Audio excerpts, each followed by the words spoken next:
Hi, my name is Pauline Johnson. I'm the corporate trainer here at Standard Office Systems. Today I'd like to show you how to change your toner on a sharp copier.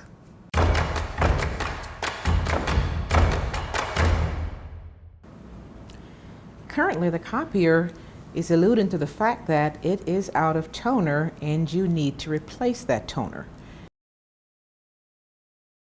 Once the copier panel indicates change the toner, it will also indicate which color needs to be changed.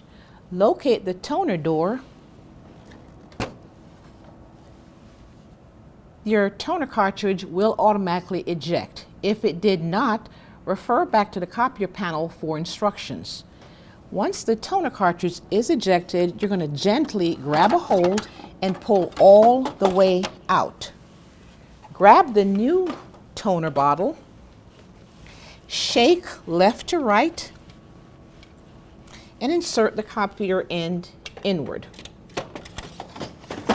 Push all the way inward and close copier door. Your copier is now ready for use. Well, thank you for watching. If you found this video useful, don't forget to hit like and subscribe. And remember, regardless of your office technology needs, SOS can help.